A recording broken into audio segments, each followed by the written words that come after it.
Eagles Nation, what is up, guys? It's Tom, Views from the Link TV. You know what it is, training camp time. It's almost here, 2 weeks away.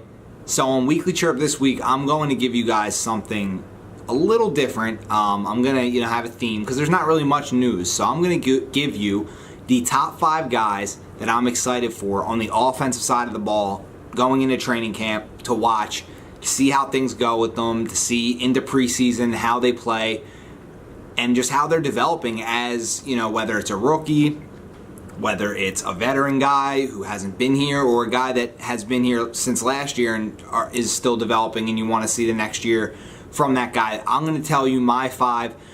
Hey, feel free to comment in the comment section below. Hit us up on Instagram, Twitter. I'm always on social media, so let me know. Who are your couple, it doesn't have to be 5, but who are a couple of guys that you're interested in seeing going into these training camps? It's coming, so I can't say enough. I can't say how much that excites me. All this football is back in the air, and it's just an exciting time. It really is. So so here it is. So 5 guys I'm really excited to going into training camp. Number 5, Donnell Pumphrey, running back out of San Diego State.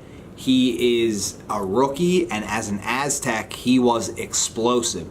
Absolutely unbelievable player in college, and he's, not the typical size that an NFL running back would be, an every carry back. But the reason I'm excited to see him is for that very reason, because we have a guy in Darren Sproles who is heading into, his, I think, 13th season or 14th season, something absurd. He's, in his mid-30s, and what can I say? The guy has been a productive player for his whole career, and I think that Donnell Pumphrey, being that kind of smaller back, that non-traditional runner, I think he's in line to have a great mentor in Darren Sproles, and I think he's in line to be in the perfect offense for that kind of style, considering that we've seen Darren Sproles in it. We've seen, other hybrid-type running backs and players that can catch short passes and make the most out of, making guys miss and make the most out of those plays.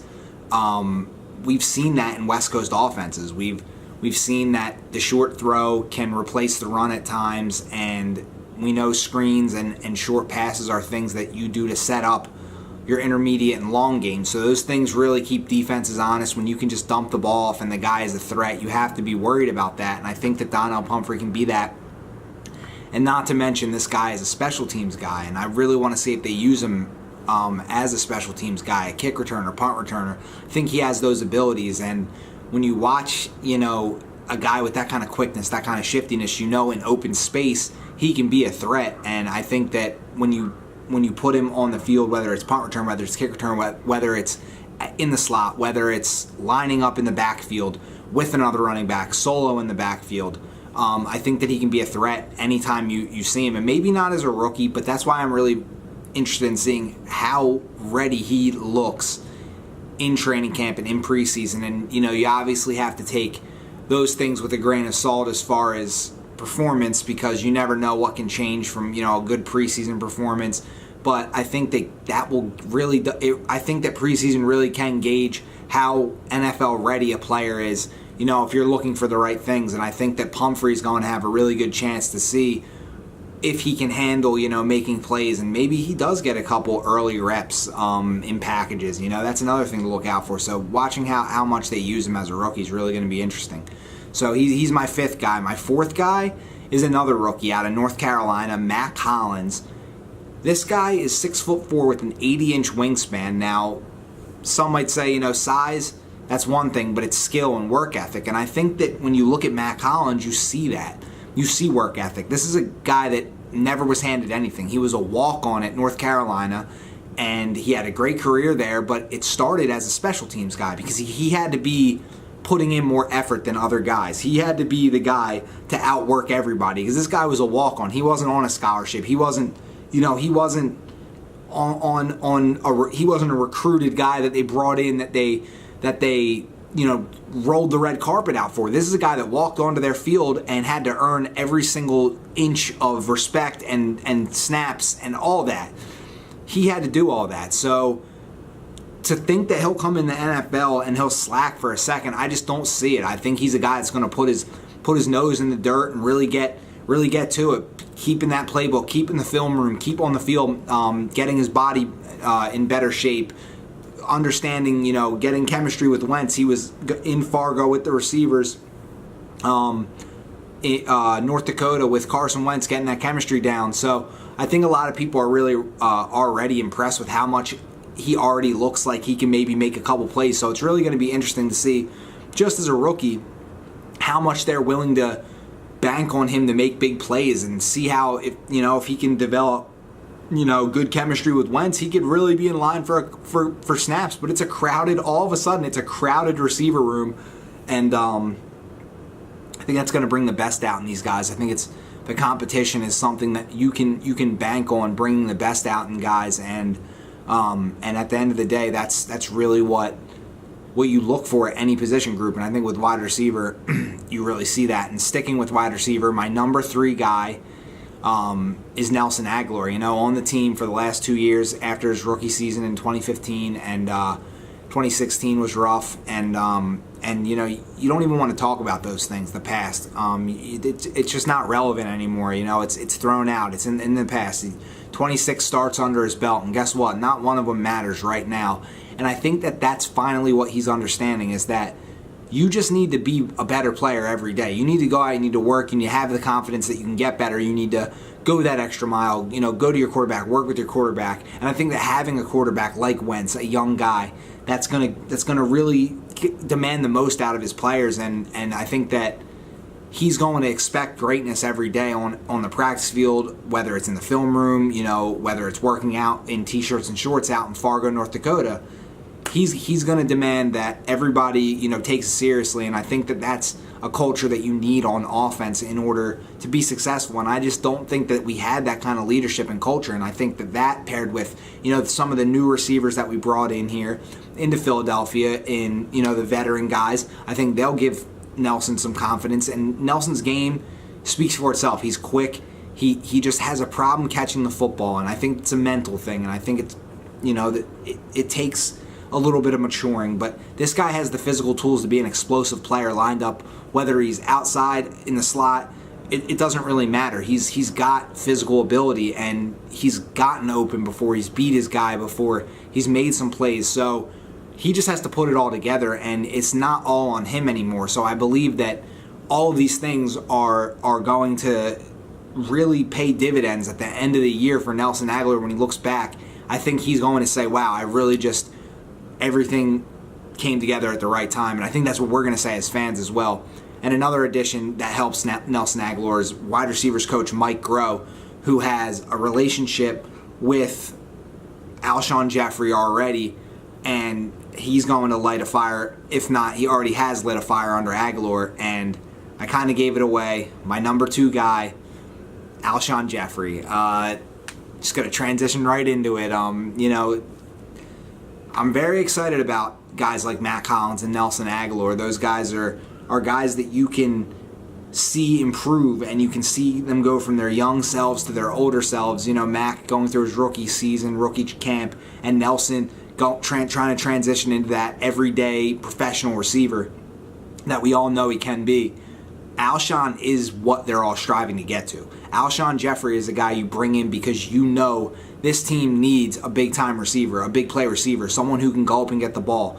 Carson Wentz didn't have a bailout option last year. He didn't. He couldn't throw the ball up in the air and hope, wow, one of these guys, they gotta go get it. I mean, he tried it a couple times. He tried it multiple times, and bad things would happen. And I think that eventually that kind of wears on you as a quarterback. You don't want to see those things happen, so you might be hesitant to throw the ball. Well, with Alshon Jeffery, he's a smooth route runner. He can make people, he can create separation. And then when he doesn't create separation, he can make catches away from his body using his size, using that big frame, 6'3", over 220 pounds. He's your prototypical NFL wide receiver on the outside to win that one-on-one matchup with the other team's best corner. Draw the top coverage, draw the eyes of the safety, get downfield and make those tough catches in double coverage on the sideline with an inch of space. I mean, he's done it all. He's made absolutely unbelievable plays.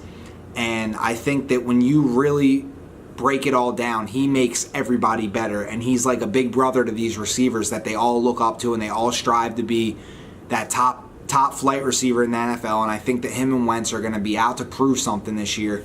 And Alshon was really good in Chicago with Mike Groh, when they were a good team, when the quarterback was a better player, when he was making plays. Jay Cutler, that is.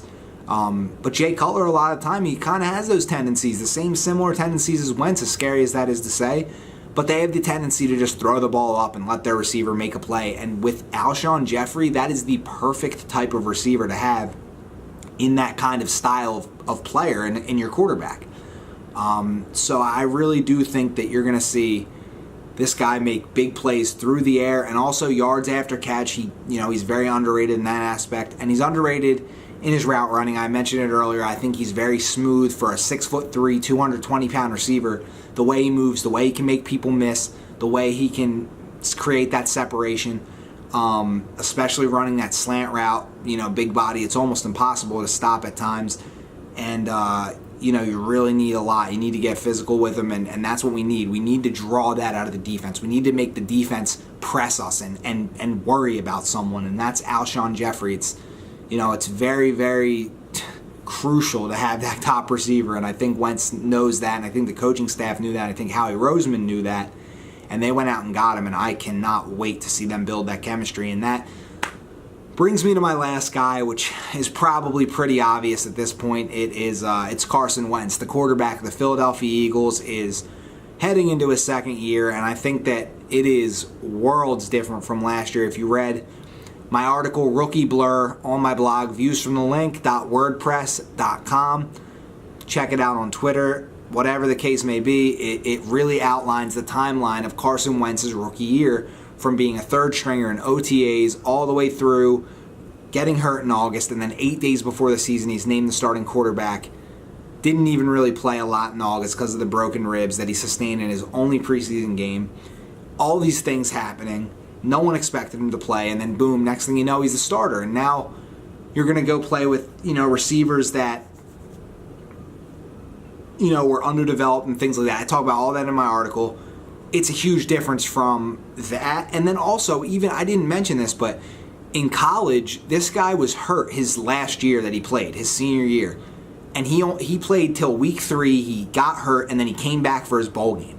So that's not a lot of football in that time leading up to being named a starting NFL quarterback. So what he was able to do so raw into his NFL life is remarkable, honestly. I think it's very, very rare that you see that out of a guy, and I think that speaks volumes about his leadership and where it's gone. And that's something I cannot wait to see, is his everyday interactions with players, with his teammates, with his offense, with his coaches, and everything on the football field, practicing, training camp. It's going to be crazy, and that's obviously the number one guy. You want to see what he improved on his game, his consistency from a week-to-week basis, and it's just training camp, but then you go out in preseason, you have him play a couple snaps there as well. And, it's going to be amazing to see him with that offensive line intact, to see him back on the field. We've waited so long for a franchise quarterback to really develop and really believe in, and I think this is the guy, and I think this is a guy that everyone can get behind, and I think it's going to be a really fun season. So those are my 5 guys. Again, comment below in the comment section if you want to talk a little football. Comment on Instagram, Twitter, whatever the case may be. Those are my 5 guys, and I'm saying that's it. 5 offensive players. I'm not switching them. Those are my guys, cemented in. But let me know why I should take a look at some of the guys you're thinking of. Remember, offensive. I'm doing my defensive one next week. So this is sticking to offense. These are the guys I want to see. Do we agree? Do we disagree? Why? What's some of your favorite guys? So let's talk about it. So thanks again, guys, for tuning in. Fly Eagles fly, and training camp is right around the corner, and football's back in the air, so it's a great time, and we're loving giving these videos out to you. So stick around for Bird Buzz on Thursday, and tune into that, and we'll see what kind of questions you guys want to talk about then. But till then, just fly Eagles fly and have a good week. All right, guys, we'll see you later.